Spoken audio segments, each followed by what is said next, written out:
ఈ రోజు ఎపిసోడ్ లో చెప్పుకోవడానికి అంతేమీ లేదు. ఎపిసోడ్ కొంచెం ఫన్నీగా అలా సాగిపోయింది. ఈ మొన్నటి ఎపిసోడ్ చూసుకున్నట్టయితే మొన్నటి ఎపిసోడ్ లో గేమ్ కంటిన్యూ అవుతుంది కదా. ఈ రోజు ఎపిసోడ్ లో రాము రాథోడ్ గేమ్ బాగా ఆడారనే చెప్పుకోవచ్చు. ఇంకా శ్రీజ గేమ్ గెలిచింది కానీ తన రాడ్ ఎవరు తీయలే. తను ఏ పొజిషన్ లో నుంచుందో అలాగే నుంచొని చివరి వరకు అలాగే ఆడింది. ఓకే, బాగానే ఆడింది. కానీ మిగిలిన వాళ్ళు ఎవ్వరూ శ్రీజని కదిలించలేదు. శ్రీజ ఎలా నుంచుందో అలానే ఉంది. రాము రాథోడ్ లాస్ట్ వరకు ఉండి చాలా బాగా ఆడారు.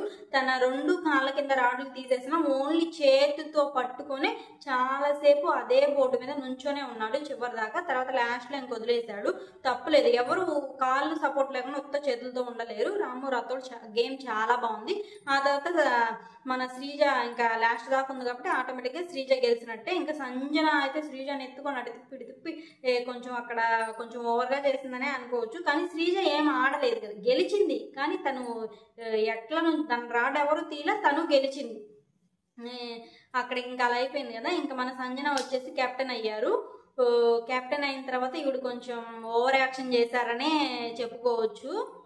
కెప్టెన్ అయిన మరుక్షణం నుంచి నా క్లాస్ అన్ని ఇక్కడికి మార్చుకోవాలి, ఎవరు నన్ను ఇంప్రెస్ చేస్తారు అన్నట్టు తీశారు. ఇమాన్యుల్ మాత్రం ఒకటే చెప్పాడు, ఇంప్రెస్ చేసినట్టు కాదు, మీరు నాకు కెప్టెన్సీకి సపోర్టర్గా ఉన్నారు కాబట్టి నేను మీకు హెల్ప్ చేస్తానన్నారు. ఆ తర్వాత ఇంకొకరు ఫ్లోరా సైన్ చేయండి అని ఈమె చెప్పేసింది. ఆమెమో నేను చేయనంది, చెప్తే చెయ్యండి అని అంది. ఆమె నేను చేయనంది, ఇంకా అక్కడికి అది వదిలేసింది. ఇంకా నెక్స్ట్ డే కూడా కొంచెం ఫస్ట్ టిఫిన్ దగ్గర నుంచి స్టార్ట్ చేసింది. నాకు అది కావాలి, ఇడ్లీ, దోశ, అల్లం చట్నీ, లేదా మధ్యాహ్నానికి ఇది మీల్స్, అది ఇది అని ఓ లిస్ట్ చెప్పేసింది. కుకింగ్ చేసే వాళ్ళకు కూడా చిరాకు వచ్చేలాగా చేసేసింది. కొంచెం ఓవర్ యాక్షన్ అని చెప్పుకోవచ్చు. ఆ తర్వాత ఈవిడికి కెప్టెన్గా ఈవిడికి కొన్ని ఫుడ్ ఐటమ్స్ వస్తాయి కదా, కూల్ డ్రింక్స్ అయితేనేమి, చాక్లెట్స్, స్వీట్స్, డ్రై ఫ్రూట్స్ ఏదో వచ్చింది కదా. ఇంకా స్వీట్స్, డ్రై ఫ్రూట్స్, చాక్లెట్స్ ఈవిడికి ఏవో వచ్చినాయో ఈమె అసలు చూసుకోవాలా, ఎవరు తీసుకుంటారులే అనుకుంది. కానీ అవన్నీ దొంగతనం చేసేస్తారు. ఆ తర్వాత కూల్ డ్రింక్స్ బాటిల్స్ కూడా దొంగతనం జరిగింది. అది ఎవరు తీశారు అన్నది ఇంక తెలియలేదు. అది తీసింది వచ్చేసి హరీష్. అందరూ చూసారు కదా హరీష్.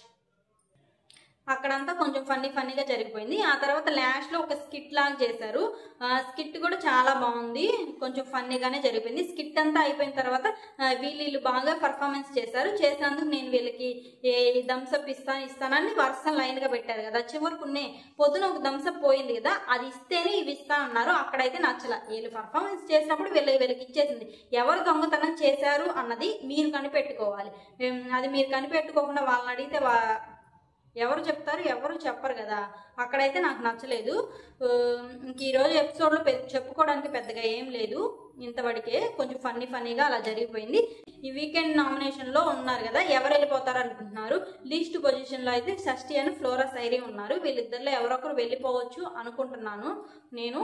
చూద్దాం, సాయంత్రం ఎపిసోడ్ వస్తుంది కదా, ఎవరు వెళ్ళిపోతారు అన్నది కొంచెం అర్థమైద్ది. అంతకుమించి ఈరోజు ఎపిసోడ్లో మాట్లాడుకోవడానికి ఏమీ లేదు.